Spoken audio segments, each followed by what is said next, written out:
yeah, we want retribution. Oh yeah, we want retribution. Oh yeah, we want retribution. Yeah, we ran out of patience. Boil up with the cold hard hatred.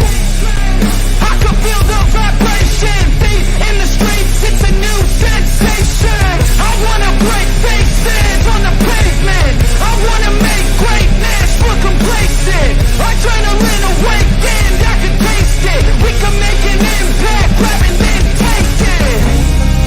Like a disease, bring them to their knees.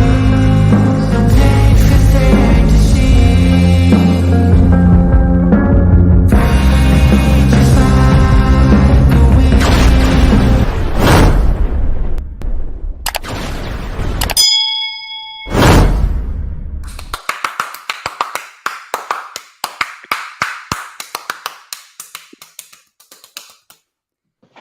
Man, I just had some steamed dumplings and some lo mein from China House right across the street over here in the suburbs of New Jersey. So I'm feeling good. I got that Chinese food in my stomach and I'm full of energy. And guess what, baby? It is Thursday. Haven't streamed on a Thursday in a while. So guess what? We gonna turn up on a Thursday. Now then, since you already know what I had for dinner, and since you know that I am an endless ball of energy, please allow me to reintroduce myself. Oh, ladies and gentlemen, I'm the one and only DJ Storms. And I would like to welcome each and every single one of you to a very special edition Thursday stream right here, streaming live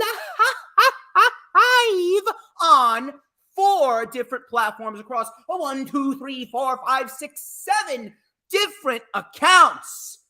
And we got a lot of good material to get into tonight. As of course, you already know who I am, Mr. Controversy and the operator of the best damn Twitter handle, no.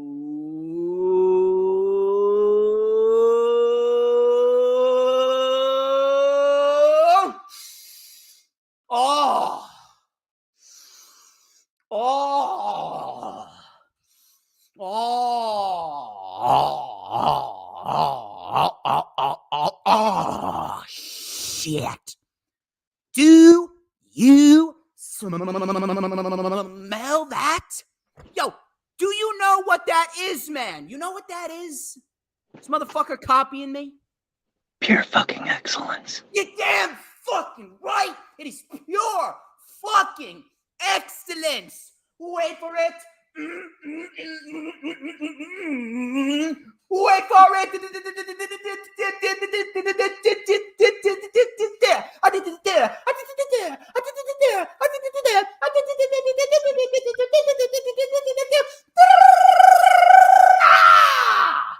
Two-man kind. A little something new there. I think I may keep that. And this is the official rundown. Even fucking crack myself up. For AEW and New Japan Pro Wrestling. Forbidden Door, which of course is streaming live on Bleacher Report and all local pay-per-view platforms this Sunday from Canada, starting at 8 p.m. Eastern Time. Now, for those of you who are unaware, I was originally supposed to have Alicia Joyce coming to us live from Australia. Unfortunately, she was not available. She couldn't make it. But I got one of my day one A1s here back for the second time within a month. And he'll be back next month as well for the rewind for Ring of Honor Death Before Dishonor. I'm working this motherfucker this summer. This summer, he's my fucking employee. And he's going to do what I say. He is a lifelong wrestling fan. He is a DJ Storms Posse member. Coming to us live from Portland, Oregon. So it's the next best thing to Australia. Portland, Oregon. Ladies and gentlemen, please welcome back to the channel once again, HooliGrim. How you doing, brother? Yo, Mr. Storms. Doing pretty good. Can't complain. How about yourself, buddy?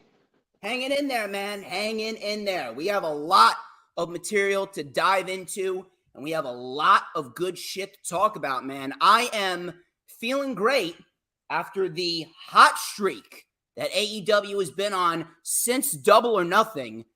They've had a little bit of an up and down year. They started off the year extremely hot. It kind of went downhill just a little bit in April and May. It wasn't bad, but it wasn't must see. And then as soon as Double or Nothing came around, they just picked it up. What with the 2 match of the year candidates that they had at Double or Nothing, with the Fatal 4-Way and the Anarchy in the Arena. And then every show since Double or Nothing, Dynamite, Collision, even Rampage has had some damn good matches, especially with Takeshita and Bandito that took place last Friday on Rampage. A lot of good material on AEW's side.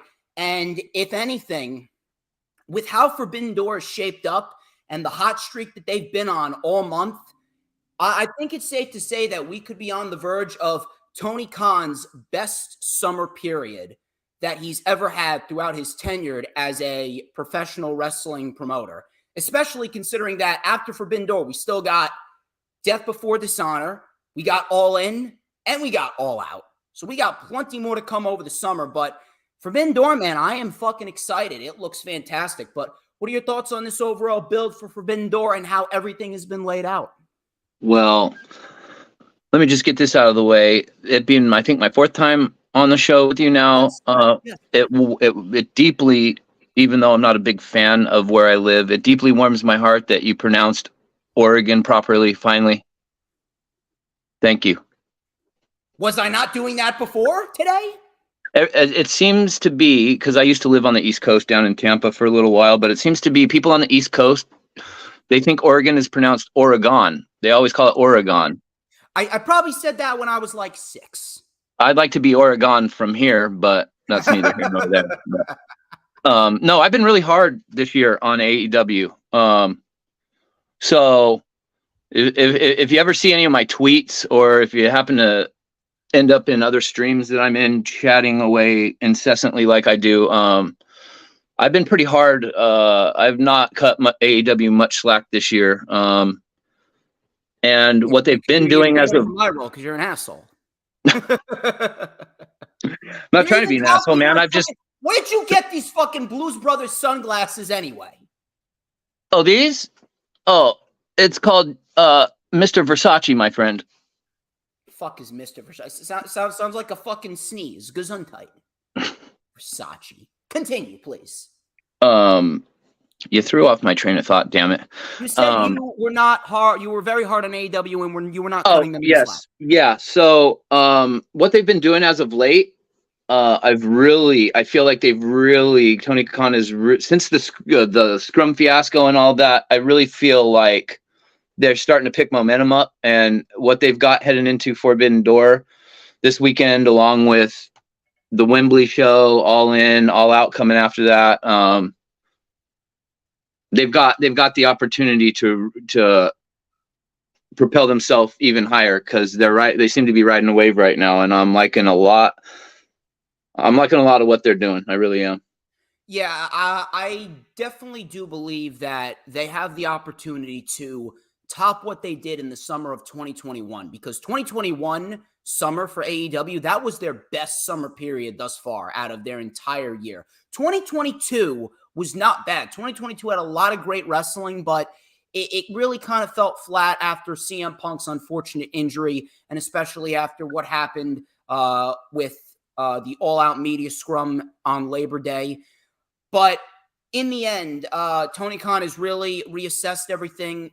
Like I said, he started off hot. He kind of slipped a little bit, but he got himself back in the hot territory. He got himself back in the fiery territory, and we got a large card with a lot of great matches set with people from everywhere, pretty much.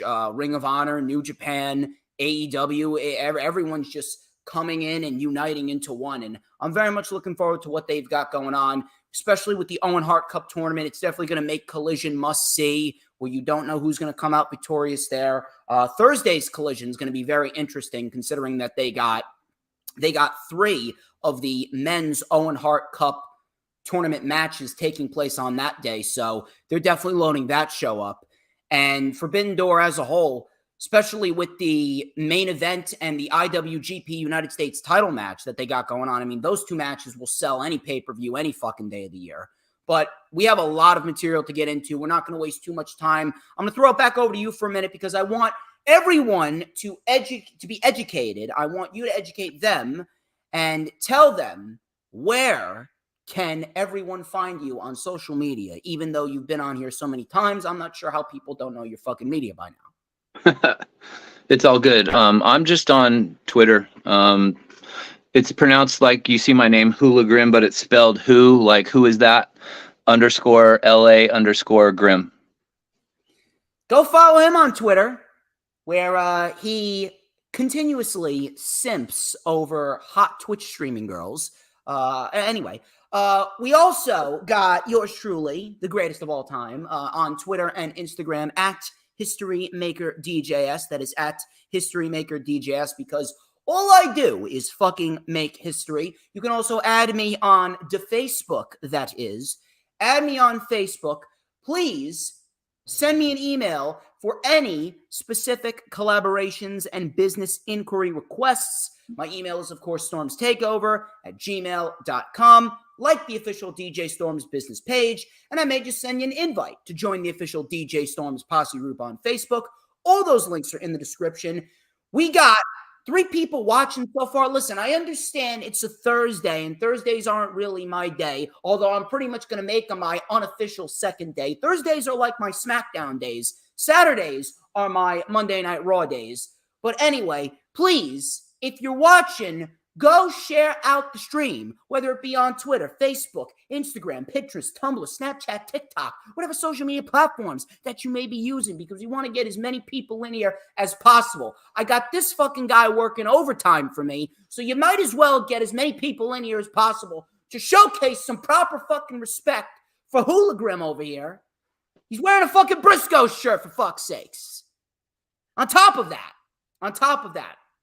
please make sure that you like the stream, whether you're watching it on Twitter, my Facebook group, or the Hardcore Sports YouTube, or my YouTube. Hardcore Sports as well. We are over 730 subscribers. We are looking to be the #1 brand in all of sports analytics. So if you guys are looking for hot, fresh, hot out of the oven, scorching sports analytics, go and follow all of the Hardcore Sports social media links, as they are all in the description.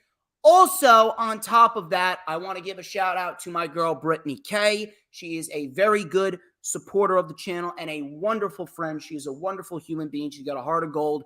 She does handcrafted designs, Twitter avies, Twitter banners. She does handcrafted wrestler drawings from scratch on an iPad.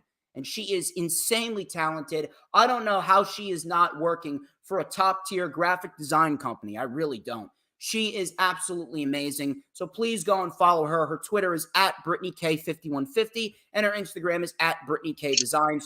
Both of those links are in the description. Of course, hit the subscribe button. That is very important because it helps me out. It helps Hardcore Sports out.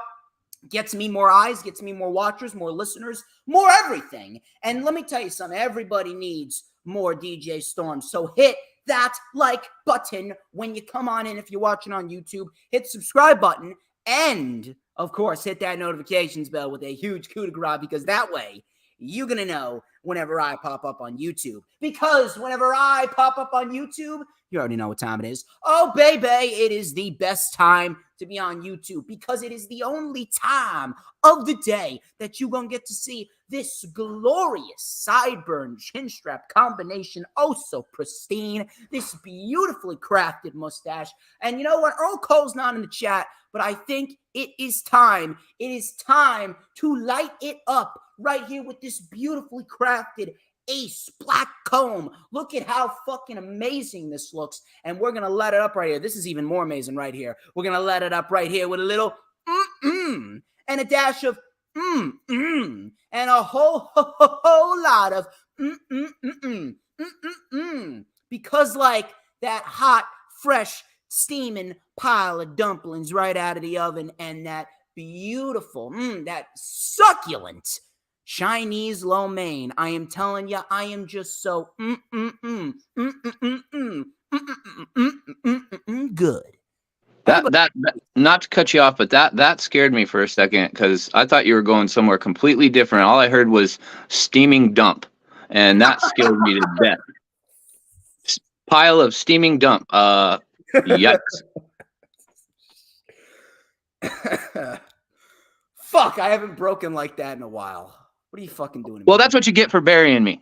Simping over Twitch streamers here. I'm just stating facts here. What am I No, doing? no, not facts. I know who you're talking about, and that girl, I've known her boyfriend for 3 years. Well, let me tell you something, HooliGrim. So I support my people. I go, that's what you do whenever you watch that girl's stream. You go, good. Not even like that, bro. Not even like that, but anyway, we're gonna move forward here because we got some shit to get into. Enough of the self. Let's talk some wrestling. We're talking some wrestling, man, and we're gonna start off hot, just like the hot steaming dump. No, I'm just kidding. We're gonna start off hot. That'll be tomorrow. Yeah, right. Especially after the Chinese food. But we've gone way out of left field already. All out of sorts right here. Let's start off with the IWGP United States Championship match. We got Kenny Omega and Will Ospreay. Let me tell you something, man. I watched the first match. Take all of it. Take it all. Take it all, baby. I watched the first match, and Japan is usually very, very respectful, and they don't usually make a lot of noise because they treat wrestling very, very sacred. Now, it's a lot different here in America because when we treat wrestling sacred, we make a lot of fucking noise.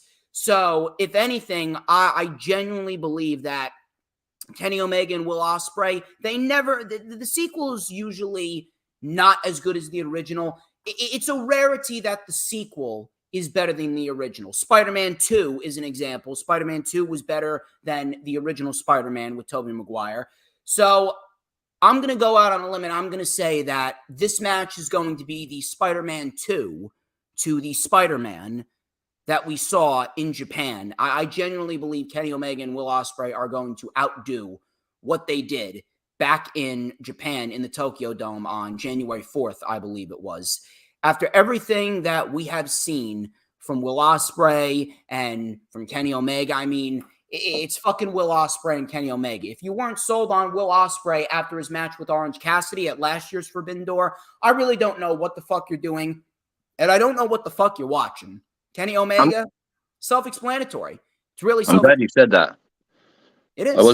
I wasn't sure where you're. I wasn't sure what you were gonna say when you were talking just then. I thought maybe you might think that there was no way in hell that their second match could live up to their first one. But I'm glad we agree on that. At least that I feel like their first match was great, but it left me.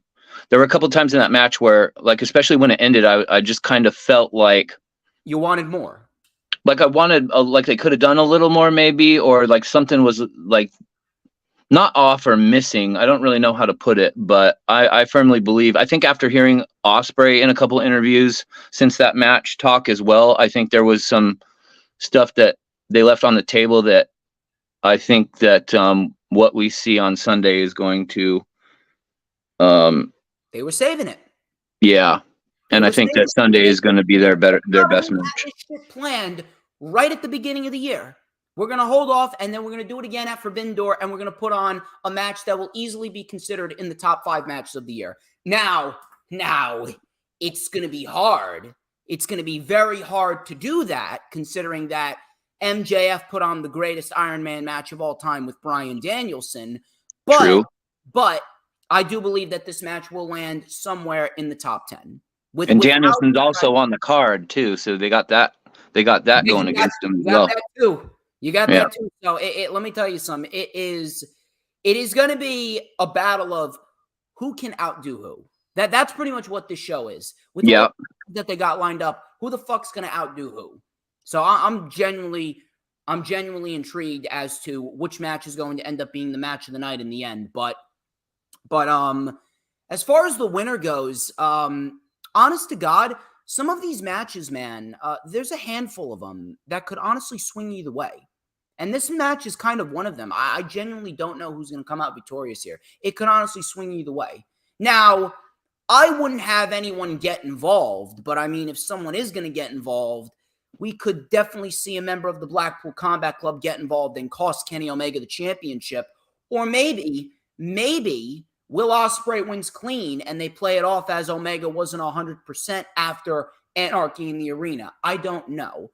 But again, it is really a toss-up. But in the end, I genuinely believe that we could see a new IWGP United States champion. That is, unless Will Ospreay is going to sign with AEW. Now, we don't know, but they got Aussie Open, and you know for a fact that if they got Aussie Open, they're going to fucking get Will Ospreay too. Because Will Ospreay and Aussie Open in the fucking trios division, can you imagine the matches that we could have there with the fucking Acclaimed and Daddy Ass and CM Punk and FTR and LFI and the House of Black?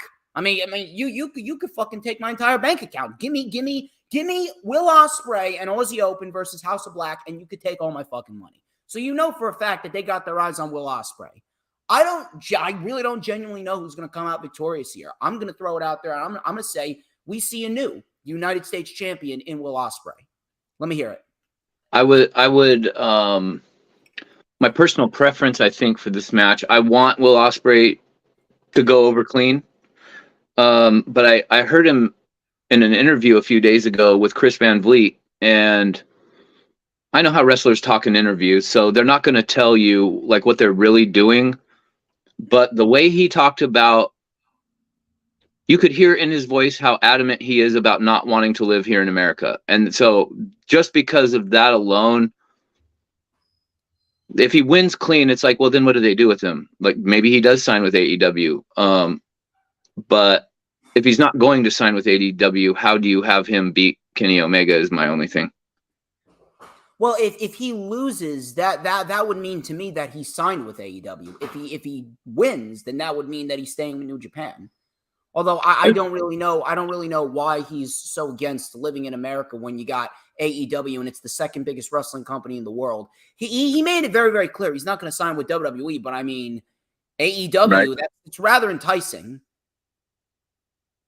Yeah, I think he likes being able to be home and be close to friends and family. I think that's the biggest thing for him. At least that's what I got out of his interview. I don't necessarily think it has anything to, which is fine. Yeah.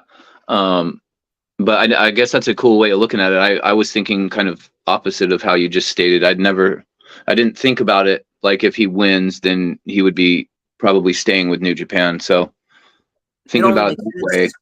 This is like one of the few matches, like I'm so hyped for this card, and I'm not the biggest New Japan fan. I know less about New Japan than I do about like how to work on cars. So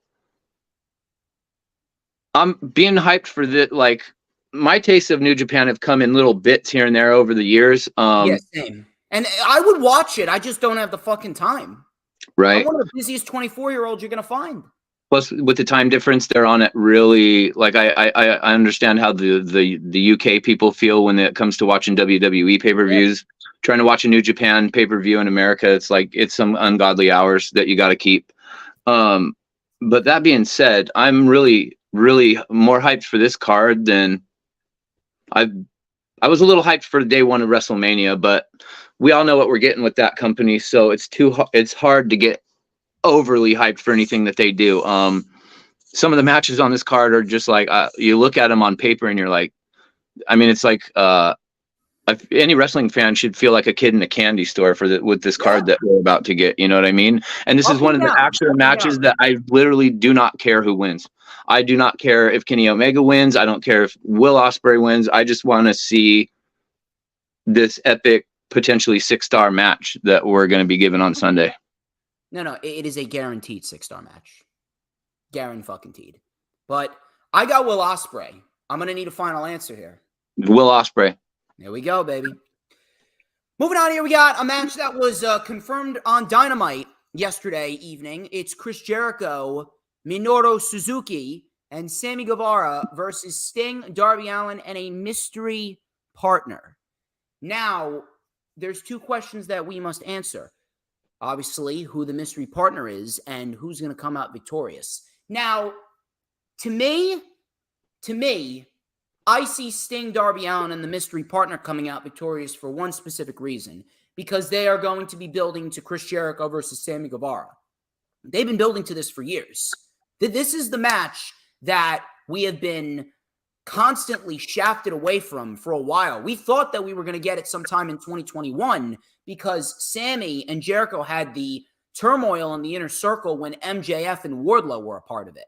So they had that little thing going on, but that never manifested into a Chris Jericho, Sammy Guevara match. We ended up getting Guevara versus MJF, which they put on one of the best main events in Dynamite history.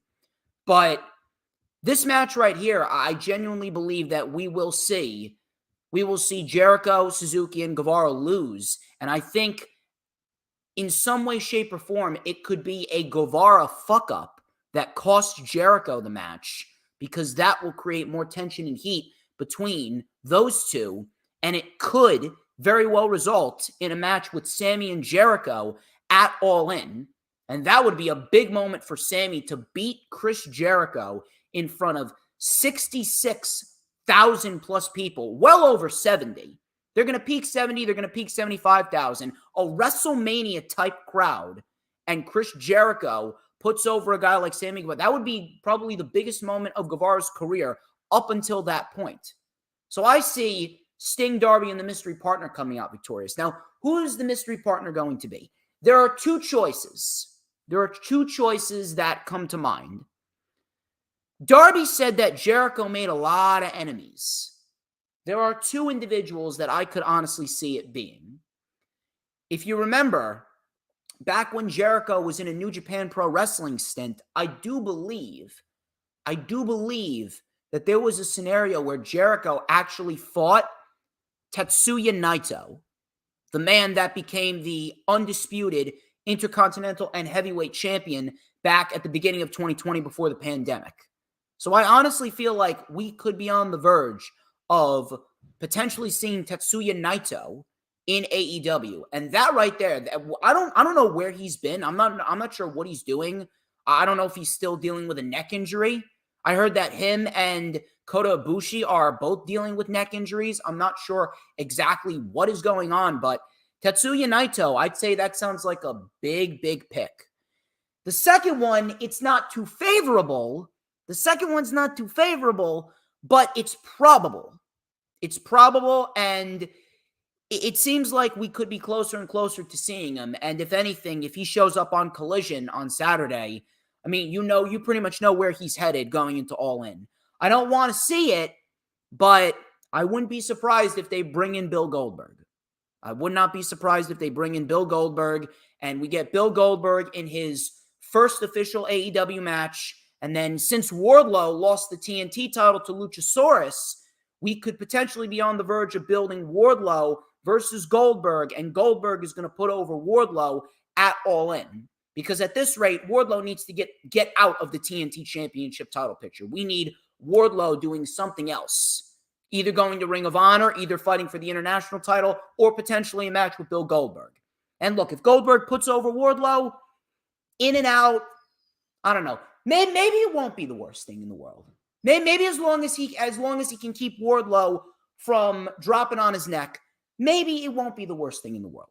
It just depends on if Bill Goldberg is willing to actually give back to the business. But those are the two individuals that I could see it being. I don't know which one it is. Naito would make more sense because it fits the New Japan Pro Wrestling type of style. But, I mean, if you want to talk about a forbidden door, it may sound fucking cheesy, but Bill Goldberg coming on into AEW, and you know the history that he had with Chris Jericho from a backstage perspective rather than an on-screen perspective, I mean, it would only make sense. So those are my two partners that I could potentially see, but I see it being Sting, Darby, and the mystery partner coming out victorious, and they are going to be the ones to create more tension between Jericho and Guevara. Mr. HooliGrim, let me hear what you got to say. So I've heard the rumors and the rumblings on social media about what Goldberg's next move is going to be and if he's coming to AEW or not. Two things after what you said. I'm thinking Goldberg putting over Wardlow. I'm trying to remember somebody that I've ever seen Goldberg put over, and I can't recall. Roman Reigns, Drew McIntyre. That's it. Okay. Well, I guess you got me there, but I guess that was, yeah. I guess I was thinking more like not that they needed it. Not that they needed it. I mean, Brock didn't need to get put over by Goldberg. Drew didn't. Yeah, because like Drew McIntyre is already an established name, right? Roman Reigns is the tribal chief. I'm talking about like putting over. He put him over. He put him like over. helping a guy, because the majority of wrestling fans probably don't know who Wardlow is. So I'm talking like, in terms of putting a guy over that needs to be, that would help elevate his name across the wrestling community. Goldberg, and then with Jericho, like if it's Goldberg and Jericho, it really makes me wish Ralphie was alive. I mean, Ralphus? I don't remember what his name was. I don't know either, to be quite honest. But I mean, again, I don't really want to see it, but it is certainly a possibility that I'm throwing out there. And then this will be Goldberg's first match back, and then he'll take a 2-month break before he puts over Wardlow. I don't listen. If Goldberg is in AEW, I don't see him sticking around for very long. It's going to be if he shows up at Forbidden Door, it'll definitely be a WTF moment. There's only 3 people maybe that I would actually be interested in seeing Goldberg face in AEW. Wardlow, potentially Powerhouse Hobbs, and potentially maybe 4 people.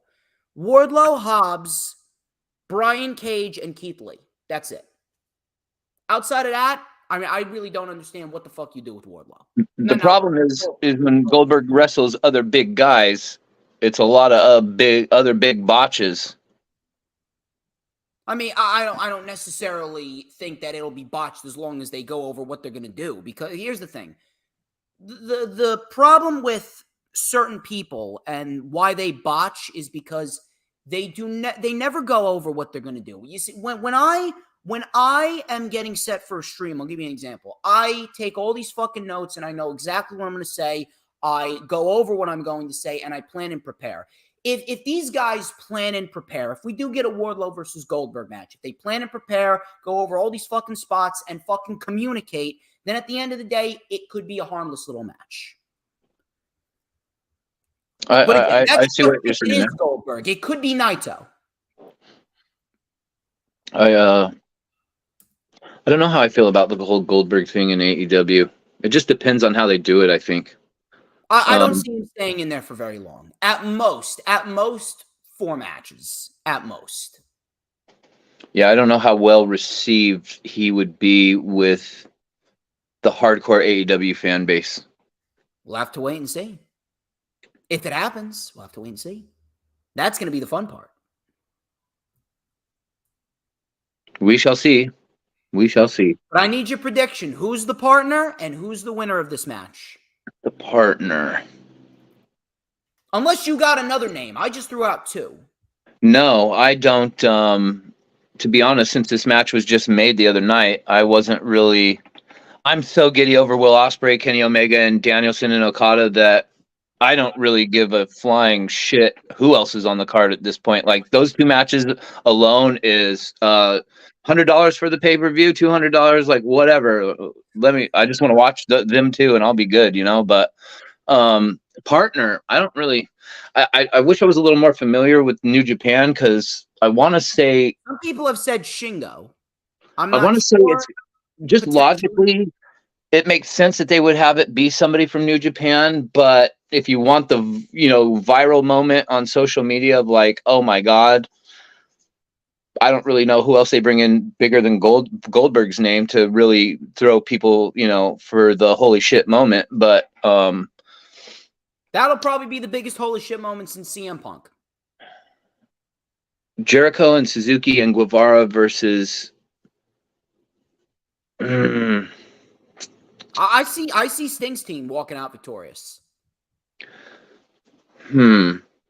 And it only makes sense. Continue the tension between Jericho and Guevara. Yeah, you're probably right about that. I'm trying to think real quick. I don't want to be like, sitting here not with a bunch of dead air time. I don't know. I really don't. It's either Goldberg, Naito, or maybe even Shingo. Some people have said it. I don't know. I don't know. It's a mystery. We're going to find out on Saturday. Yeah, we will for sure. But either way, I got Team Sting. Team Sting. I don't really know what they're. I feel like I haven't really noticed Sting and Darby on TV as much in the last few weeks. I know they've been building up to a lot of things, and there's only so much time, so you can only have so many people on per show. You know what? With Sting not on TV, that's actually a good thing because they're focusing on a lot of young talent. I just feel like if they were going to be booked to go over, they don't really have a lot of momentum behind them.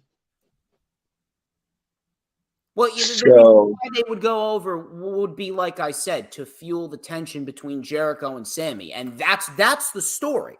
The story of the match is, what the fuck is Sammy going to do to get on Jericho's bad side? If we're thinking along those lines, then I agree with what you're saying totally. Then that would make sense. So from there, we got a first round of the Owen Hart Cup tournament. It is CM Punk versus Satoshi Kojima. Now, the last time we saw Kojima, he wrestled Jon Moxley nearly 2 years ago at All Out, and it was a very good match. It was a very good 12-minute match, and it wasn't a blowaway, but in the end, it was a very hard-hitting match with Moxley and Kojima, and that was actually when Moxley was on alcohol a little bit, because Moxley was going through some alcohol abuse, and then he checked himself into an alcohol rehabilitation program. But if Moxley put on that match with Kojima, if Kojima put on that match with Jon Moxley, then you know what? I'm actually very much interested in seeing what he does with Punk. And I believe that a lot of people are going to be watching this match under a microscope. How CM Punk is going to look in his first singles match back in 10 months. That right there is going to be the main thing about this match. But I am very much looking forward to seeing what Punk does with Kojima and seeing that Kojima, he's a very good wrestler. Nothing over the top, nothing crazy, but he's a very good wrestler at the end of the day nonetheless. So I'm actually interested in seeing what these two can produce. I would have preferred Kenta, but I don't know what the fuck's going on with Kenta. He wants to be a fucking prick and say, no, it's never going to happen. They don't pay me enough. But then again, I appreciate a good prick in Kenta. CM Punk's going over here. It only makes sense based on how the Owen Hart Cup tournament is lined up. It's either going to be Punk versus Hobbs or Punk versus Starks. And Joe is inevitably going to cost Punk the finals. And that's going to be the program that they are going to be having going into AEW All In. And that's going to be one hell of a program. But CM Punk, he is the individual to take out Kojima here, and he will advance to the semifinals to take on either Strong or Samoa Joe. Ball's in your court. So this match is Forbidden Door, not Collision? This is at Forbidden Door. Oh, interesting. I was having my Xfinity went out during Dynamite the other night, and so I missed a big chunk, and haven't been able to go back and finish the part I missed. This was something that I missed, so I didn't realize that this match had been booked. I was really hoping that it would be Kenta as well. I mean, listen, I'm not complaining because Kojima's very good, but it depends on what happens in this match. If we have some interference to further Punk's storyline, what he does after Forbidden Door, then obviously, because he hasn't lost since he's been back wrestling. No. Has he? No. He's only having his second match on Saturday in an 8-man tag. Okay. I don't see Punk. Yeah, unless there's some sort of shenanigans, I don't see Punk losing. Especially it's a match like the big, the names that people were throwing out there that we were envisioning Punk having a match with. Since it's not going to be any of those names, I don't foresee him losing. I wouldn't have minded a match with El Phantasmo. I think El Phantasmo is fucking great. El Phantasmo surprised the shit out of me at last year's Forbidden Door. I'm like, holy shit, I didn't even know this guy had it in him. I thought he was great. But we got a lot of good material to come with CM Punk. So trust me, we will be seeing a lot of big names against CM Punk throughout the course of the summer. But Punk is absolutely going over Kojima here. He will be advancing to the finals of the Owen Hart Cup tournament, and he will ultimately lose in the finals. I'm so excited for CM Punk and Samoa Joe. I hope that's what they go with for All In. If they go, whatever they go with, either White or Joe, I have no issue with, because those are two top tier names that Punk's going to be feuding with. I mean, it looks like Bullet Club Gold's going to be fighting FTR, which I don't mind. Okay. Yeah, that'll be a good feud also. Next match, we got Jungle Boy Jack Perry versus Sonata for the IWGP World Heavyweight Championship. I am not familiar with Sonata, so I don't really know what's going on with Sonata, but I'm actually interested in seeing what he does. Here's what I'm actually going to do a little ranting on this. Okay. People were legit complaining that Jungle Boy Jack Perry was the individual to get the world title match against Sonata. Yeah, you heard me correctly. People are legitimately fucking complaining over Jungle Boy Jack Perry facing off against Sonata. Have you not been paying attention to Jungle Boy's body of work since he broke away from Jurassic Express? Look at the match that he had with Christian Cage at Revolution this year. Look at the matches he had with Sammy Guevara earlier in the year. Look at the match that he had just a month ago in the Fatal 4-Way with the other three pillars of AEW. Look at the match that he had with Luchasaurus inside of a fucking steel cage back in November. And you're sitting here complaining that Jungle Boy Jack Perry is getting the match with Sonata for the IWGP World Heavyweight Championship. I'm telling you, just when I think I have seen it all, just when I think I have seen the maximum level of stupidity in the IWC, they managed to fucking top it. And I am sitting here with my jaw to the fucking floor thinking, how can people be this fucking retarded? I'm telling you, man, it is unbelievable. It is absolutely unbelievable. There should be nobody complaining. There should be no one. Now, Jack Perry was not my first choice, but there should be absolutely no one fucking complaining.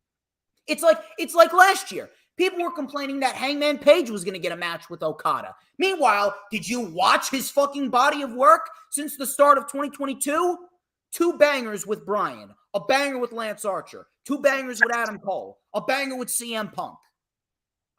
I really don't fucking understand, man. I really don't. But I got no issue with this whatsoever. And you know what's so great about this? Once again, at his core, Tony Khan pushing the younger generation. And it's a great thing to see. I love it. And Jack Perry, he's going to be in line for a big moment this year. Because with Luchasaurus winning the TNT Championship, I'd say at Full Gear this year, you have Jungle Boy and Luchasaurus run it back at Full Gear 1 year later from the first match inside a steel cage, and you do it this year. But this time it's for the TNT Championship, and Jungle Boy topples his former best friend to win the TNT title in November. Luchasaurus should not be losing. Luchasaurus holds that title to November, and at Full Gear, 1 year to the day. The same way that we got Hangman and Omega in the opening match at Full Gear 2020, and then at Full Gear 2021, we got Omega and Hangman for the world title. Same thing this year. Last year, we got Jungle Boy and Luchasaurus. This year, we get Jungle Boy, Luchasaurus, and Jungle Boy wins the TNT title at Full Gear. That's how I'm seeing it. But as far as right now, all this match is just another match to continue the singles push for Jungle Boy and continue to put him in big matches where he's going to show everyone why he is one of the best in the world and why he is a future world heavyweight champion. So I don't have an issue with this whatsoever. Sonata retains, though. Sonata retains, And Jungle Boy Jack Perry will be built up towards a match with Luchasaurus at Full Gear, and he will win the TNT title in November. What say you? So for me, Jack Perry, I like the kid. I think that there's a real big upside to him, and you can see the potential when he's in the ring. I feel like sometimes when I'm watching him, though, he's almost got the look on his face of like, I think he's still young enough to where he's in his head a little too much about whether it's the promo he's cutting, or I feel like certain moments in matches get a little clustered with Jack Perry. And I don't fault him for that. I just think that to be that good at his age, but on top of it, to where he comes from, to be the son of a former Hollywood A-list celebrity parent, his road couldn't have been too easy just to get to professional wrestling. And then the stigma that comes with professional wrestling, with his dad being who his dad was, a lot of people look at professional wrestling like as a joke. And so when I think about all that, I'm like, wow. And this kid, like, literally he made it, you know? And here's the thing, if they don't do a Goldberg showing or anything like that, I feel like there's something about Jack Perry within the last year or two where, like, when they split up Jurassic Express, I remember everybody was like, what the fuck? Why would you do that? Like, why would you put Luchasaurus with Christian? Because they've gone as far as they can go. They had a great tag team title reign. They had banger matches. I just don't think anybody was predicting it. So it was kind of a head scratching, like, huh? Well, now, unpredictable though. A year later, we kind of understand, and we're kind of in the flow of like what they've been doing with that whole story. And I feel like there's just been a couple of victories over, like, since AEW came into play. You're the wrestling savant. Like, you remember everything, which literally hearing you talk just a minute ago, I'm like, how does this kid remember all this shit? I feel like there's something about Jack Perry that Tony Khan really, really gravitates to. And logically, I want to say Sonata. That makes the most sense. But I wouldn't put it past Tony Khan to throw a holy shit Jack Perry win in there just to shake it all up. Because when you look at the matches on the card, some of them you can kind of tell who's going to go over. And I just feel like from an unpredictability standpoint, I think if Jack Perry won this match, I think everybody, the fans of Jack Perry, but also the haters, I think it would literally set ablaze on the internet. I really do. I kind of understand where you're coming from, but I mean, if you're gonna do that, how exactly is he gonna travel back and forth to Japan? I got you. You're having him pull double duty. Now, granted, he's young and he could do double duty like that, but at the end of the day, with Sonata and him just winning the world title just about 3 months ago, and then you got Perry, who has a perfect shoe-in storyline for Full Gear and Luchasaurus and winning the TNT title, I wouldn't really want to fuck up that plan. That, to me, seems like the best possible fucking plan. Well, and the little caveat in the match is it's for the title. So if they would have just booked the match, just him and Sonata with nothing on the line, I would have been more inclined to say, oh, this is a real good chance for Jack Perry to get the victory. But like you said, how's he going to transition back and forth if he were to go over in this match? So because the title's on the line, my brain just wants to say Sonata. Billy Wolf over here telling you exactly how it is. I mean... And oh, so humble about it. I mean, like, if I was humble, would I be DJ Storms? I was going to say, do you know the definition of humble, sir? No, absolutely not. The only thing that I know is the definition of pure fucking excellence. And that would be DJ Storms. DJ Shizzle Dizzle. Touche. But yeah, I think we all got Sonata here. We all got sent out of here. It makes sense. All this is a match to continue the push of Jack Perry. And if you haven't realized it by now, Jack Perry is an absolute fucking stud. Orange Cassidy, Katsuyori Shibata, Zack Sabre Jr., and Daniel Garcia, AEW International Championship. Yeah, that's a mouthful. Try saying all those names 5 times fast. But I'm going to throw this one out there first. I'm actually very glad that they did not do Shibata versus Garcia now. Even though it would have made sense because it's Forbidden Door, I'm glad that they're holding off on this to Death Before Dishonor because it makes sense. It's for the pure championship. And I actually would not mind if Garcia actually beat Shibata at Death Before Dishonor. And we'll be talking about that once that match is confirmed. But I'm glad that they're doing the Fatal 4-Way. I think that it's a lot more exciting that way, considering, listen, Zack Sabre Jr. is a very good wrestler, but he's got to be paired with the right talent in order to have a real good standout match. Because, listen, Zack Sabre Jr., he's got a great look to himself. He's a cocky motherfucker, and I like that about him. He's got a very punchable face. I appreciate that, but I don't know. The whole technical wrestling type of deal, he's one of the most gifted wrestlers on the planet when it comes from a technical standpoint. But the guy does not really have much exciting matches unless like he's paired with these big time superstars that are able to pick up the pace, like an Action Andretti or a Rocky Romero or an Orange Cassidy, those types of wrestlers. Now, obviously, him being the New Japan Pro Wrestling World Television Champion, I actually thought he was going to defend the title on the show, but it turns out he's not. And I mean, if he was going to defend the title on the show, I would have loved to have seen either him and Darby or him and Sammy. But no, we're getting the Fatal 4-Way. I'm glad they're not doing the Ring of Honor pure championship match now. Save that for the Ring of Honor pay-per-view. And all this is going to be is it's going to be yet another notch in the cap of Orange Cassidy and this phenomenal fucking reign that he's having as the AEW International Champion. Orange Cassidy, I'm telling you, if people are not aboard the Orange Cassidy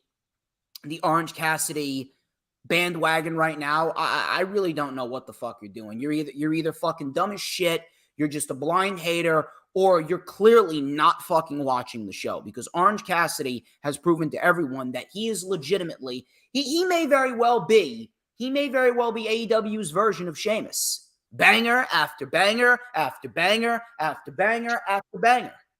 I cannot name you one bad Orange Cassidy match. Not one. I cannot name you one. And this championship reign, this has elevated Orange Cassidy's stock that much more. It's working hand in hand. Cassidy is elevating the title, and the title is elevating Orange Cassidy, and they're both rising at the same time. And whoever beats Orange Cassidy is going to be that much better off for it. And I do believe it's going to be Miro in due time. And I'm going to throw another one at you. When Orange Cassidy loses the International Championship, he should abso-fucking-lutely be a challenger for MJF. I'm throwing it out there. You give me Cassidy and MJF one-on-one. I'm telling you, that would absolutely fucking steal the show. Absolutely fucking steal the show. And I'm telling you, if Orange Cassidy has that good of a match and comes within a fucking eyelash away from becoming the world champion, that's going to be just as good of a moment as him actually winning the world championship. But as far as right now goes, listen, these 4 individuals, what can I say about them? They're fantastic pro wrestlers. They're fantastic performers. They're going to go in there. They're going to steal the fucking show. This could very well end up being the sleeper match of the night. This could end up being the sleeper match of the night if they want it to be. And in the end, I believe Cassidy is retaining the AEW International Championship, and we will be off to the races with him and Miro potentially at All In. If they want to do it, then it would make sense. Give Miro a big moment. Give Cassidy a big moment. Championship match at All In. I wouldn't mind it. I wouldn't mind it at all. We're going to have to wait and see what happens. But as far as this match goes, Orange Cassidy is clearly the right man to retain. HooliGrim, what you got for me? So I remember before AEW officially started, I remember seeing clips of Orange Cassidy online, and I thought his gimmick was one of the most original things I've seen in pro wrestling in maybe ever. He doesn't care. From the standpoint of like you got the MJ, we're so used to like the loud, cocky, brash heels that talk a lot and kind of like MJF how he is.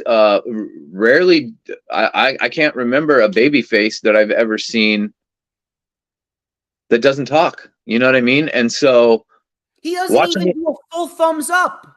No. He doesn't even do a full fucking thumbs up. The thing that really sold me on Orange Cassidy a couple years ago was it was probably his first match in AEW. When he put his hands in his pockets and then started doing moves and got up on the top rope with his hands in his pockets and did a dive with his hands still in his pockets, landed on his feet with his hands still in his pockets. I was like, I mean, what the fuck did I just watch here? I've never seen anything like that in all my years watching pro wrestling. And so that alone, and then you throw in the little shin kicks and all the fun, the funny, goofy stuff. Any other wrestler trying to pull that gimmick off, I think fails miserably 10 times out of 10. But there's something about that guy that when he's doing his thing and he's doing his gimmick, it just all seems like I'm looking at him like going like that's probably how he is in real life. He's that good at doing it. My one thing about Orange Cassidy this year, my only complaint towards him is, and I'll probably catch shit for this, but with certain talent, I feel like there's a narrative when they're on TV every week. Like, why are you showing this person every week? Like, let some stuff breathe, let some stuff build. We don't need to see them every single week. And I feel like when we're talking about certain names, especially when it comes to WWE wrestlers, I feel like I've seen a lot recently. I've seen some people complaining about Orange Cassidy being on the show, or at least being booked in like the beginning opening match of every Dynamite for however. Look at the matches he's putting on. You're gonna fucking complain about those matches? So I'm not complaining. I just a match like we got with Swerve Strickland every fucking week to open Dynamite. That's what you're gonna complain about on the fucking show? So for me, this year due to life, I've not been able to consume wrestling like I normally am used to consuming wrestling. So when I'm missing a lot of shows weekly and I only have certain times where I, might be able to tune in or get online and catch up to what's going on, I feel like every time I turn on Dynamite, it starts with an Orange Cassidy match. And I'm not used to that in pro wrestling. So to me, it's kind of like, why are we, and it's not a complaint. It's just, I feel like if he's going to be putting this, is it a fatal 4-way or is it? This is a fatal 4-way. It's a fatal 4-way. And since he's been on such a roll with so much momentum, putting on all these classic matches, how else would you have him lose in what he's doing and it not affect him? I feel like this would, if he's not, I feel like if you're not going to have Orange Cassidy win a match, this would be the one to do it. But that's not necessarily, I don't think that's what's going to happen. But I just feel like all these matches we're talking about, it just seems blatantly obvious, like who's going to win all of them. So if Cassidy loses the championship and he's pinned, which he's obviously going to be pinned, Cassidy taking a loss after the championship reign that he's had would not affect him at all. Cassidy right now, whether he wins another championship in the future or he doesn't, Cassidy right now is a made man. Right. This title reign has made him into a made man. I feel you on that. The only other individual that could possibly come out victorious is Daniel Garcia, but that's not going to happen because he's got Shibata in 3 weeks. And see, he like Jack Perry, another kid, another young up-and-comer. I shouldn't say kid because that sounds disrespectful. I'm just an old fogey, so everybody to me is a kid. He's so young and on the upswing, and hasn't even barely got like him and Jack Perry both. They barely got their feet wet, right? So I think the anti booker in me sees this match and goes, the blatant obvious thing is for Orange Cassidy, but man, what a crazy decision it would be to have Daniel Garcia go over, something like a win for Jack Perry or Daniel Garcia in this environment with such a huge crossover build, with all the worlds colliding, so to speak, not to rip off WWE's lame pay-per-views that they once put on. No. NXT UK versus NXT Worlds Collide. That was like from 2020. That was a great show, actually. I forgot about that one. Pandemic, when we had the Undisputed Era versus Imperium. That was a really good show. But for having all them worlds collide, I feel like Daniel Garcia could just put the rocket to him by letting him win on Sunday. If Garcia's going to win, I see him beating Shibata. Because I really don't see Shibata holding that pure championship long term unless they really want to invest. Because listen, Shibata said that he enjoys working for Tony Khan. Right.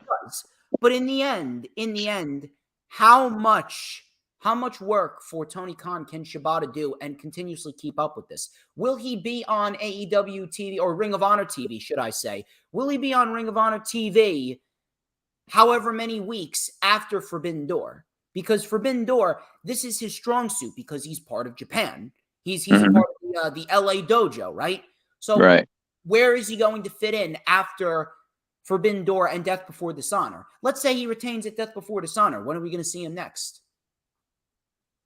That's the question. So it would only make sense. It would only make sense for Daniel Garcia to win. Now, I was kind of shocked that Wheeler Yuta lost to him, but you know what? In the end, I'm not mad about it because Wheeler Yuta had his final graduation from Ring of Honor, and he just pinned Kenny Omega in the main event of fucking Double or Nothing. So Wheeler Yuta, at this rate, losing the Pure Championship seems like a distant memory to him. Right. But I see Garcia beating Shibata. See, and Yuta is also another young guy, up-and-comer, who gets a holy shit, like, what? Wheeler Yuta beat Kenny Omega? Like, in what universe? About it. Probably. Beat Kenny Omega. Right? And it's like, as the wrestling fan's brain is going, like, in what universe, like, this should and could not happen, right? And it gets people talking. I feel like, I don't know whether it's Jack Perry or Daniel Garcia. I just feel like one of them young guys is going to have a victory win that nobody sees coming. This is actually a shock. MK3 Kratos says he's not the coach at the LA dojo anymore. He gave that job up a few weeks ago, I heard. And now that's interesting. If he's going, could we potentially see an all-elite graphic for Katsuyori Shibata? Is he going to be a coach at AEW? That's actually interesting. I didn't know that. Shout out to MK3 Kratos, by the way, my guy. What's up? I didn't know he was in the chat. Where the fuck's Rage? Rage is usually in the chat when you're on. Rage is probably at work. I know she's been doing a lot of, she's been spending a lot of time with her family and stuff too. Oh yeah, that's right. We love you. So she's always busy. She's like me. Anyway, moving on here. I think that we're Orange Cassidy across the board here, right? I think, yeah, logically, but my heart wants somebody else, kind of, because I feel like Orange Cassidy could not win the match, not necessarily be pinned, but he doesn't. If he loses and doesn't get pinned, which I don't think he will get pinned if he does lose, it doesn't affect him. So I feel like it's a great opportunity for Daniel Garcia. You know what I mean? But he'll get Garcia at Death Before Dishonor. I absolutely see him beating Shibata. Shout out to Duty. If Jack Perry loses, I want to say Daniel Garcia, but if I don't see both of them kids losing, I really don't. I feel like one of them's got to get a win. Jack Perry's destination is the TNT title. Garcia's destination is the Pure title. They could take a loss and they'll be fine. True. Didi, you are great. You're my number one mod. Always. Hi, Didi. And HooliGrim's a mark for Didi. I'll tell you who Wow, just burials left and right today, man. Now I know why you wanted me to come on the show. I mean, the floor is open. It's bad enough. It's bad enough. I got to get buried over on the other show that I moderate for. And then I'm coming here. You haven't made a comment about me and my fucking high voice. Who, me? Yeah, I'm waiting for you to come out with some zingers. I'm trying to bring some MJF out of you here. Anyway, or maybe a Jay Briscoe. I'm trying to bring a Jay Briscoe out of you. I'll tell you. I don't know, but I kind of look like Mark as of late. I'm noticing. Holy shit! Keep it going. I'll tell you who I'm a mark for. Athena. Athena, right now, I am throwing this out there. Athena is the best women's champion in all of the pro wrestling industry. You know why? Because she's not a chicken shit heel. She goes out there and she fucking wants the competition. She wants to fucking fight. If I was a female wrestler, I saw that I was going to be put in a match with her, I'm very worried. She's so believable, and seeing her work, what she's doing in Ring of Honor, and comparing it to how she was in NXT, I thought she was amazing in NXT, but I did not know that she could kick it up another even gear. You know what I mean? And she's been working in ROH like really stiff. Like she is not pulling her punches really against these other ladies. And it's a wonderful thing to see. It really is. I don't know who the fuck's taking that title off her, dude. She's untouchable right now. She really is. This is the best that she's looked since NXT. Oh, for sure. Wow. Not even close. Not even close. In fact, some of the stuff I've seen her do in Ring of Honor, to me, even wows me even more than what I watched her do in NXT. She gave Yuka Sakazaki probably one of the best matches of her career back at Supercard. She's just great, man. She makes it all look real. She's taking on Billy Starks. Now, this is the first round of the women's Owen Hart Cup tournament. If you guys do not know who Billy Starks is, I really didn't know much about this girl either, but I saw her wrestle a plethora of times on Ring of Honor. She's 18, going on 19, and it's like she's been wrestling for 5 years. 18 going on 19, and she looks like she's been wrestling for 5, 6, 7 years. I don't know how she got this good, but she is actually a very good wrestler. She has the potential to be a very, very solid baby face on the main roster.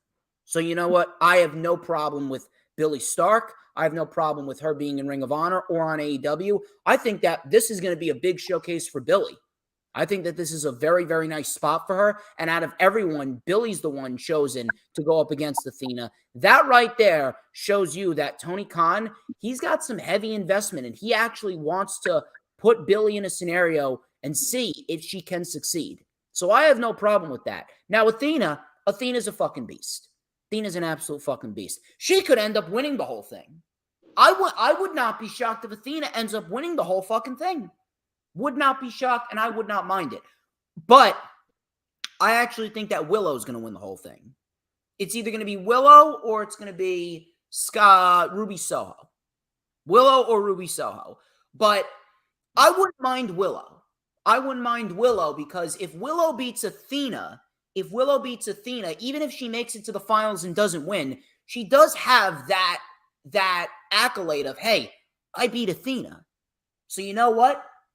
Give me a women's title match at Death Before Dishonor. I feel as though Athena and Willow, they're going to be the match at Death Before Dishonor. And if you remember back in March, when Ring of Honor first started up again on March 9th, that episode of Ring of Honor, they had a damn good fucking women's match. They main evented the fucking show, and it was probably Willow Nightingale's best match ever that I've seen of her. She didn't win, but I didn't give a shit. It was a great fucking match, and it elevated Willow. And since then, now she's the New Japan Pro Wrestling Strong Women's Champion. I would if it's title for title at Ring of Honor, and we get Athena as a fucking double champion. Willow Nightingale is having herself some kind of fucking year. She's having a great fucking year. This is Willow's breakout year. This has been Like, Willow's best year thus far. I mean, who predicted her to beat Mercedes? Like, seriously. No one. Not only that, she beat Hello? Mercedes. She had a great fucking match with Athena. She's probably going to go to the finals of the Owen Hart Cup tournament. And she could get another match with Athena at Death Before Dishonor. She could very well win the fucking title for all we know. I mean, I would not mind. Her momentum is. If we get, you know what? If we get Willow beating Athena, I would not mind. And you know why? Because you put Athena on AEW TV. Give me Athena versus Chris Statlander. Take my money. There you go. Tony Khan, pay me. Tony Khan, fucking pay me. Imagine that. I don't think this. I don't know who. If I see a picture of her face, I might recognize it and think, oh yeah, I've seen her around or whatever. But just her name off the top of my head, I have no idea who this Billy Starks is. No clue. You probably saw her on Ring of Honor TV when you were watching it back in March. It just doesn't really resonate too well because because I've never seen her before. Yeah, and so the fact that you said she's 18. 19. I'm 18, 19. When you're my age, that's the same shit. I don't. Clearly, I'm a firm believer that Athena's going over in this match, but I feel like this girl, Billy Starks, being in the match on this card against Athena, that's in a sense her going over. You know what I mean? Kind of just getting the spot that she's in. But boy, do I not envy her. Oh man, if she, as young as she is, Athena's going in hard on Sunday. You know, she's gonna make that girl work. You can imagine Athena's going to be she's gonna beat that girl's ass is what she's gonna do. Yeah, she's gonna beat her pretty bad. I'm very, very much looking forward to that. But Athena clearly is going over. If she doesn't make it to the finals, she's at least making it to the semifinals. She's got to make it to the finals. She's got the ROH women's belt. I mean, you could have Willow beat her in the semis, and that could be the segue to getting a women's title match at Death Before Dishonor. Like Athena doesn't have to be in the last match, but she's got to make it at least to the semifinals, at least. Oh, she will. She does this. She beats Billy Stark. She's going to be in the semis. Yeah. And then it's a toss-up. The women's tournament is actually very unpredictable. I don't know who's going to win that. And is Jade in the tournament? Do you know? Who? Jade? No, Jade is not in the tournament. She's not. Okay. It's Baker Soho, Sky Blue Anna Jay, Willow and Nyla, and Billy and Athena. Willow and Nyla, man. Nyla Rose just can't catch a break, can she? Who fucking cares? I mean, she's there to put Nyla is there to put other talent over. That's where Nyla's role lies. Nyla's role is to. It's just a bummer as a fan to see that match and automatically know, okay, Willow versus Nyla Rose. We all know who's winning. You know what I mean? Mm-hmm. I mean, but at the end of the day, I mean, another big notch on Willow's belt. Yeah. I mean, it's crazy, and because she even beat Mercedes, I wouldn't be shocked at all as if at Death Before Dishonor she wins another title of some sort. I mean, Death Before Dishonor is looking pretty damn good. We got potentially Willow and Athena, Shibata and Garcia, Mark Briscoe, Samoa Joe for the Ring of Honor TV title 2. Oh Lord. Potentially Eddie Kingston versus Claudio part 2 for the world champion. I think we could honestly see all championship change hands. That would be awesome. But listen, one thing is for Mark Briscoe's absolutely beating Joe. Mark Briscoe's absolutely beating Joe the second time around. He's gotta. That's the whole reason. The only reason why they had Joe win was because they wanted to get him close to Jay Lethal's record. And they want to give Mark Briscoe more of a build. Is Death Before Dishonor before or after All In? Before. It's July before? 21st. Okay. And we are doing the rewind on July 25th. All right. But Athena's winning this. Yeah, I would say you're right. Speaking of Willow, she's got herself a busy fucking weekend because Willow is not only facing Nyla on Saturday, she's fighting Toni Storm for the AEW Women's World Championship at Forbidden Door. So, dude, it's the fucking year of Willow. It's the fucking Sing Sweet Nightingale, man. Sing Sweet Nightingale. It is Willow's year. I'd never heard of Willow Nightingale until this year, so I'm like seeing all the like seeing her name just pop up and pop up and pop up like it has been all year long. It just makes me wish I knew who she was more. You know what I mean? She's fucking great. And you know what? She's a baby face that does not look like a geek. Right. When the bell rings, she's fucking pouncing people. Right. Love it. So simple. Right. But I'm actually very interested in seeing how this plays out because once again, this is going to be a match where, similar to Jack Perry, similar to Daniel Garcia, this is a match where Tony Khan has heavy investment in the young talent. And even though Willow's not going to win because Toni Storm just won the championship, so she's not going to lose it, in the end, it is a win for Willow because she's the New Japan Pro Wrestling Strong Women's Champion. And she is fighting for the AEW Women's World Championship. She's in the Owen Hart Cup tournament, and she's potentially fighting Athena at Death Before Dishonor. I mean, you look at all of that rolled up into one, and Willow right now is easily one of the hottest females in AEW. It's been legit a breakout year for Willow. I would say that she's probably got to be one of the top women's wrestlers in the world right now. I was going to say, to piggyback off of your comment about, being the female wrestler, like I've seen and heard her name pop more this year probably than anybody else's, male or female. She really is having some kind of year, and I'm like, man, I don't know that much about her. And then I'll see glimpses of her when she's on like AEW or on like a weekly Ring of Honor show or whatnot, and I'm still in the process of like getting to know her work and her persona and all of that. So when I see her, it's through a lens of like, I'm still intrigued to know more about her and like find out what it is about her that's got everybody talking about her, that's got her going over a Mercedes Moné, that's got her.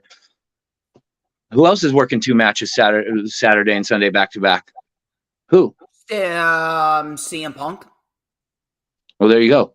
But CM Punk is CM Punk, you know what I mean? Yeah. So clearly there are people that see something in Willow Nightingale because they're not just going to give this push to like anybody. They're not just going to have, I'm trying to think of off the top of my head, they're not going to have a Gigi Dolan or somebody of that nature, like go over Mercedes Moné or wrestle back to back on a huge Forbidden Door weekend if there's not something special about her that a lot of people recognize. There's something very special about Willow, and there's a reason why she's being pushed. She is the next part of the next batch of individuals to be made into stars. She's part of that batch.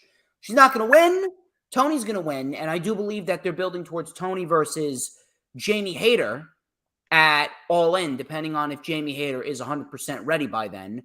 But Toni Storm, she had a very good match with Sky Blue on Dynamite, and she's going to have another very good match with Willow Nightingale. So I don't have any complaints.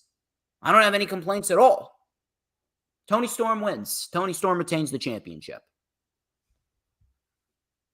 Now, here's a match that I'm actually interested in just because I want to see where this ranks on his list of great matches this year. MJF versus Hiroshi Tanahashi for the AEW World Championship. This is Tanahashi's second year in a row challenging for the championship. Now, I'm excited for this just because of the simple fact that MJF right now, he holds 3 of the best matches in AEW this year already.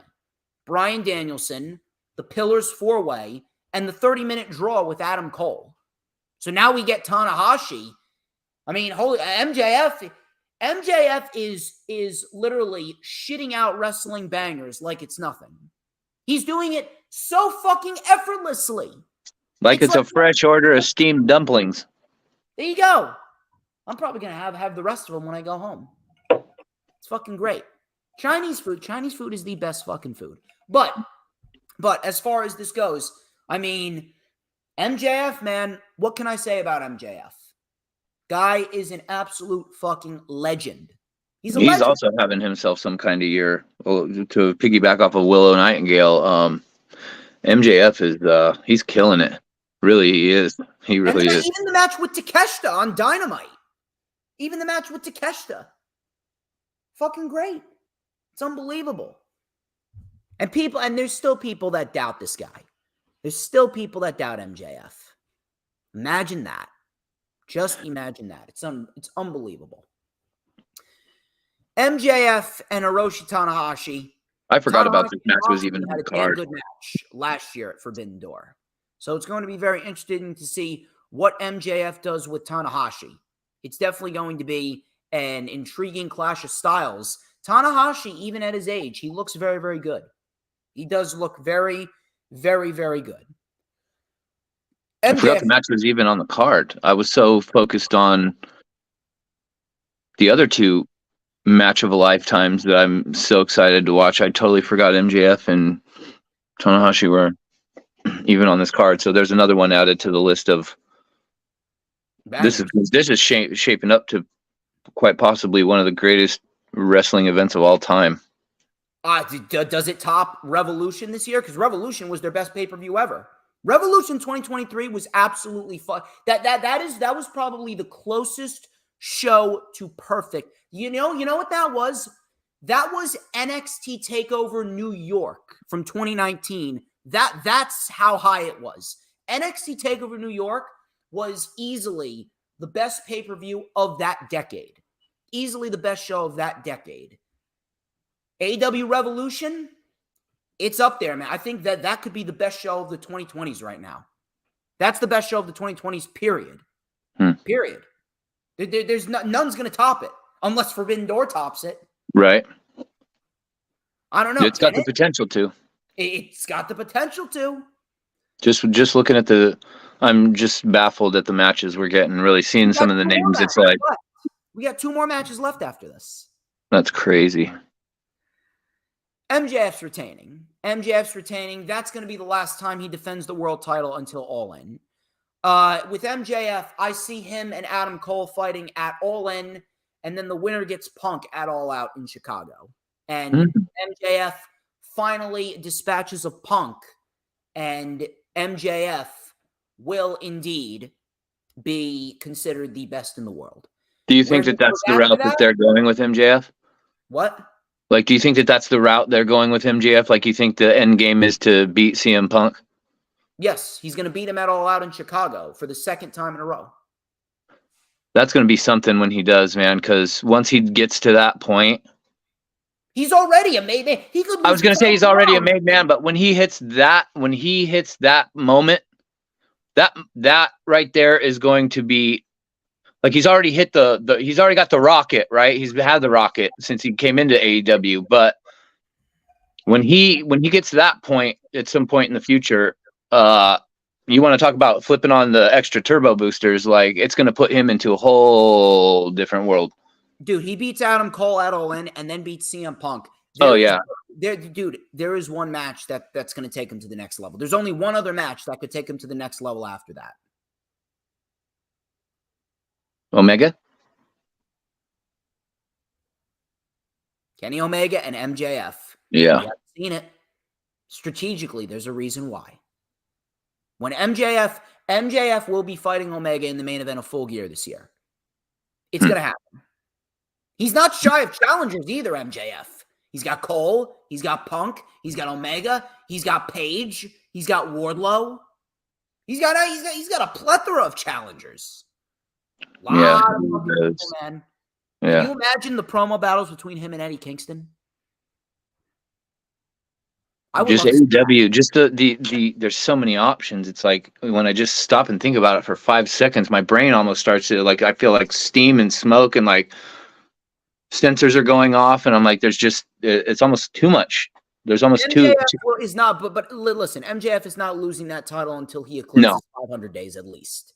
500 days. I agree. MJF wins. But I'm very interested in seeing how MJF works with Tanahashi and where this ranks among MJF's best matches of the year thus far. Blackpool Combat Club. This is Takeshita, Moxley, Claudio, Yuta, and Shota Umino versus the Elite, specifically the Hung Bucks, Paige and the Bucks, Eddie Kingston, and the Japanese Frankenstein, Tomohiro Ishii. 5-on-5 match. Wow. 5-on-5 match. This has been the best storyline in AEW all year, minus what MJF is doing. This is easily one of the best things that I'm looking forward to. One of the top things I'm looking forward to at Forbidden Door. I see the Blackpool Combat Club and Shota Umino taking the victory here. And for specific reasons. To gain more heat on them, and then to ultimately build towards the Blood and Guts match, which I don't know when it's happening. It could happen at the end of July. I would actually put it in July. At the end of July, put it right in between Forbidden Door and All In. It's perfect. It's a perfect layout. Unless they're going to do Blood and Guts at All In, which I don't think that they're going to do that. I think that would be a little bit too much. But in the end, I do believe that the Blackpool Combat Club is going to come out victorious. Unless they're going to have Eddie Kingston pin Claudio to set up the match at Death Before Dishonor. That I can see.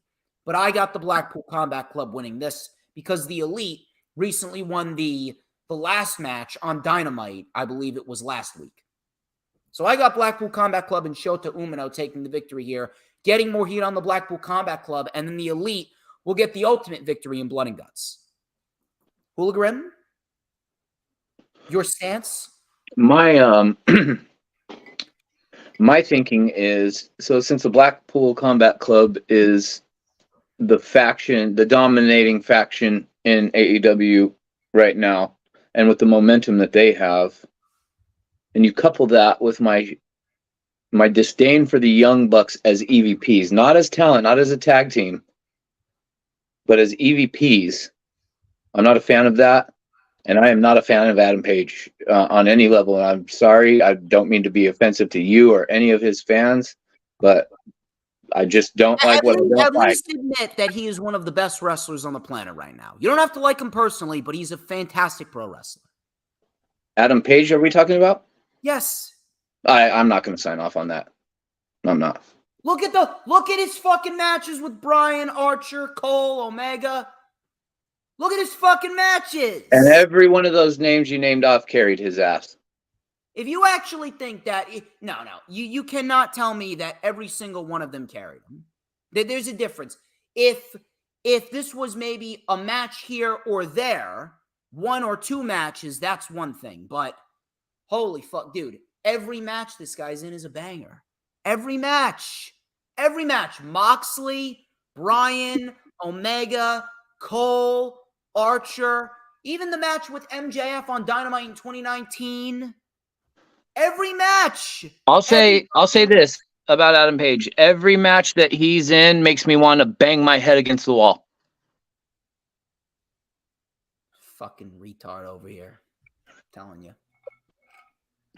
Hey, now, there's no need to be verbally violent, all right? Let's simmer down. No need to be verbally violent. Do you not know who I am? True. No, but on a serious note, though, I would pick the Blackpool Combat Club to retain. But how I would do it is specifically based on the backstage interaction that Eddie Kingston had with the Elite when he came up to him and was like, I'll team with you, but just don't get it twisted. Like, I don't respect any of you. I don't like any of you. I feel like as that match goes on, something's going to happen. And we all know Eddie Kingston has a short fuse, and I just feel like something's going to happen, and he's going to lose his patience, lose his cool, and he's just going to do something, whether it's screw a pin count up or walk away from the team mid-match. He's going to do something to leave the Elite hanging high and dry, I think. So I that's don't how know. I feel like. Eddie Kingston being the guy that costs the Elite.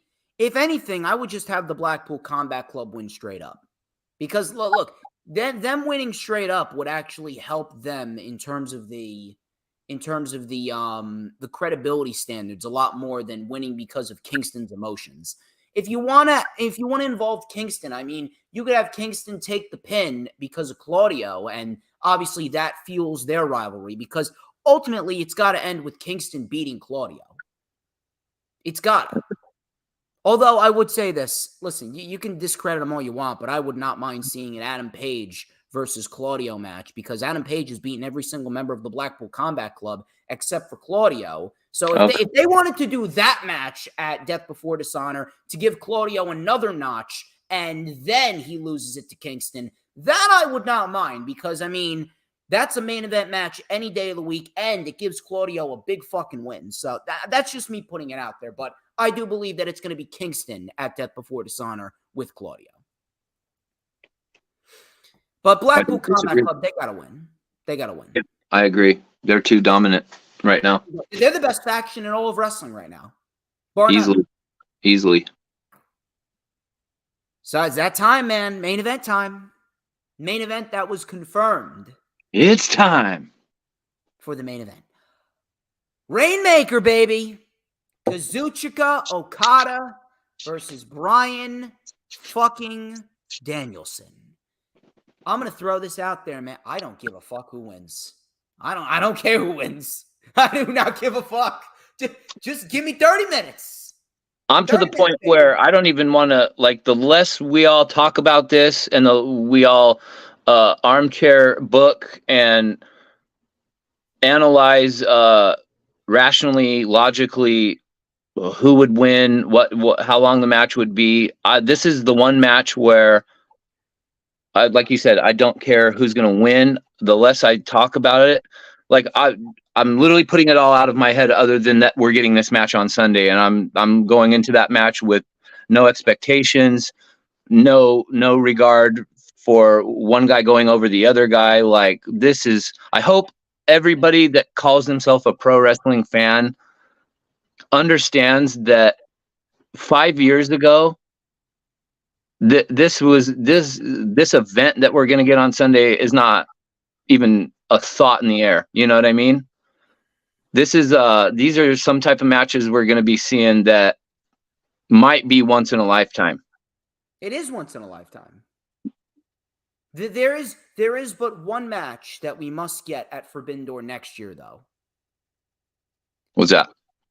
We need to get Omega and Okada on American soil. We need to. That is the last big time dream match. Unless you want to give us Punk versus Omega. Unless you want to give us Punk versus Omega. I feel like Okada versus Omega on American soil, that's tough to do because of their long history rivalry in NJPW and the caliber of those matches. A number of years removed from that, and now they're a little bit older. I don't know. I think the fans' expectations. Who the fuck, dude? Omega's still operating at a high level. I'm not saying he's not. I'm just saying for what they've already given, I feel like to do it on American soil for the American fans is setting them up to fail. It's gotta fucking happen. And I'm not saying it's not a must-see. I just feel like I would personally prefer your second choice.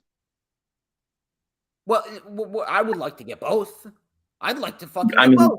Yeah, and I mean that's what AEW. That's what like something like Forbidden Door is doing to us. Is like we're getting greedy as fuck over here. Like, hey, do it all. Look, if Omega puts on a match of the year candidate with Will Ospreay, he can absolutely do it with Okada again. It's got to be. I'll tell you one thing. I want to see Bryan versus Ospreay one day. Man. That match. Give me that match at All In. Yeah, sign me up. The fact that we're getting Okada and Danielson is like, I still can't even comprehend it. I see Okada winning. It's a non-title match. And on top of that, Bryan Danielson's made it abundantly clear where he stands. He doesn't want to win championships. Right. He doesn't want to be the star attraction. He doesn't want to be the man. He doesn't want to be in a position where he's taking up a spot from the younger talent. All Bryan wanted to do when he got to AEW was wrestle. Just beat people up. All he wants to do is fucking wrestle. And Yeah, now and he's getting it. his Against promo, fucking Okada. like the way he was like looking in the camera, all sinister like last night, and the words that he used, like calling Okada, like saying he's going to prove that Okada's an amateur and all this stuff. You can't have Okada then go in and lose. You know what I mean? You can't. Okada is their Roman Reigns. Okada Right. is the pro He's the wrestling original tribal chief, really, if you think about it. He was the original tribal chief. Yeah. So because of that promo, He made Roman Reigns. He made Roman look like a fucking amateur. for real. It's Yeah, I just think that based on the words that Daniel Bryan used in his promo, I feel like. Also, if the Blackpool Combat Club wins their match, Danielson beats Okada. I mean, how would they ever be? untouchable. You can't book them to lose a match ever again, really. Yeah. They've done everything. Literally, they are above Roman Reigns at that point. Yeah, so I feel like with Danielson calling Okada an amateur, like Okada's got to get that back. He's got to show that he's not. You know what I mean? We all know he's not, but you can't just have Okada lose to that kind of his match off of that promo and then send him back to New Japan. If he ever shows up back here again, I just feel like he won't, his aura and his mystique that he has here in America, because we don't get to see him all the time. I feel like that would diminish it a little bit. Yeah, if he were to lose. That really does make sense. That really does make sense. In the end, I absolutely see Okada winning. It just makes sense for Okada to get the win here, because Danielson's Danielson. You can literally do anything with him. You can put him in a fucking hot dog costume and have him walk out there, and he's still going to be Bryan Danielson. He'll get that shit over. And there's no title on the line or no stipulations for this match, right? No. One-on-one pro wrestling match. Oh my God, I can't wait, dude. You don't even know. I can't fucking wait. Now you're like the fucking kid in the candy store. Now I gotta be the guy to calm him down, people. But anyway, ladies and gentlemen, we've come to the end. That wraps up this edition of the Rundown. I'd like to thank each and every single individual who tuned into the stream. HooliGrim, thank you very much for answering the call. I greatly appreciate it. I'm gonna have your ass back on next month for the rewind for Ring of Honor Death Before Dishonor. One more time, where can we find you on social media? I'm on Twitter, the old Bluebird, at WHO_LA_Grim. That's what you got to do, people. Go and follow him. You already know the drill. Like, comment, and subscribe. Follow me on all platforms, social media. Links are in the description. And, of course, be prepared, because next Monday at 2 p.m., I'm off of work, and we doing a special rewind for Forbidden Door. I will be going alone, and you'll be getting, for the first time ever in a long time, I'm going to be alone for the rewind at 2 p.m. on Monday. Then on Thursday, next Thursday, I got my man Lil Stevie coming back to the channel for the rundown for WWE Money in the Bank. And then on Sunday, July 2nd at 2 p.m., I got my man Mac, the Giants fan from Hardcore Sports, coming on for the rewind for Money in the Bank. We got a lot of good material coming to you. And since the first day of summer was yesterday, the Summer of Storms has officially begun. I do it every fucking year, baby. When it comes to DJ Storms, no one does summer better than me. But nevertheless, he is HooliGrim. I am DJ Storms. And this has been the Rundown. But before we get out of here, there is an oh so important, oh so relevant, oh so vital question that all must answer, because it determines just how intelligent one really is. Let me just take a sip of my ice water. Look at that. HooliGrim, who runs the IWC? Who? But DJ motherfucking Storms, baby. Damn right, baby. Who but DJ motherfucking Storms? And don't you fucking forget it. Cause we want retribution. Oh yeah, we want retribution. Oh yeah, we want retribution.